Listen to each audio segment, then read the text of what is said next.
Greetings, everybody.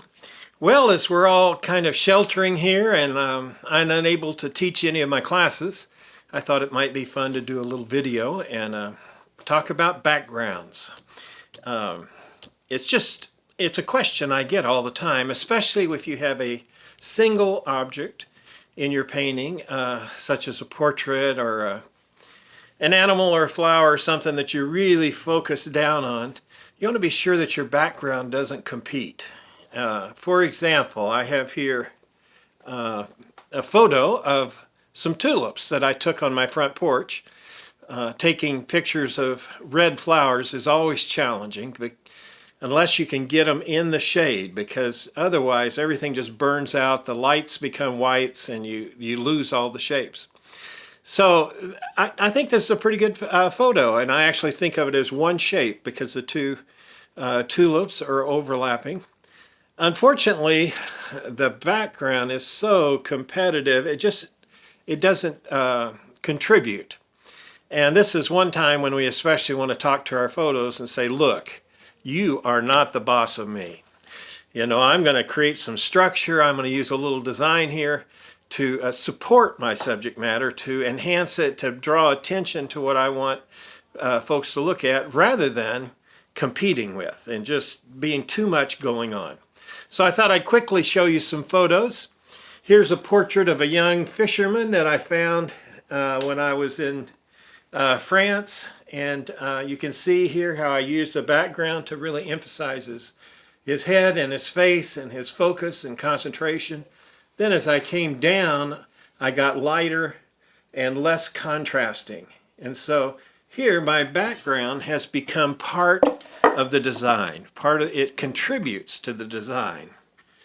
Here's a flower, and I really wanted this flower to pop, so I got darks all the way around it. But up here, my story, this butterfly that's sitting on top, I brought a warm shape right through it. And I think that focuses your eye and contributes.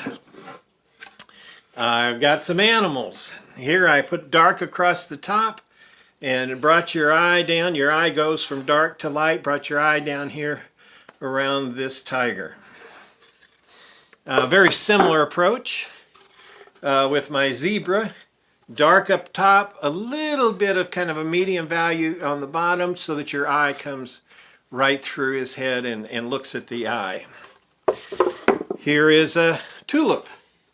And in this tulip, I darkened the corners, left light to touch each edge so that my tulip is connected to the background. It really lessened the contrast down here because it was not about the leaves. And I believe my background helps. I think it supports what's going on. Here's the water lily. Again, I put light against dark up on the top to focus you up there. I've got these warms against cools, and your eye really kind of targets right in to that point. Here's a hibiscus, and again, I did the opposite this time. I made the corners light, brought dark in. Didn't get too involved with the shapes, nothing too dark behind the flower, and really put all the detail in the flower. One more example, a couple more examples. Here's a wolf, and I used a little geometry to bring your eye in here, and you can do this with rectangles and squares also if you like. And finally, here's the finished product of my little tulips that I painted. You can see the light coming in here.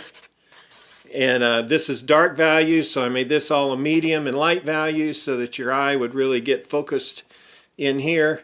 Your eye comes here, slips through to the other side so that this part of the background feels connected to that. As Westerners, we enter here, and what I wanted to say about this painting was that it's a bright sunny day, so I made this light and kind of like the opening paragraph to a sentence.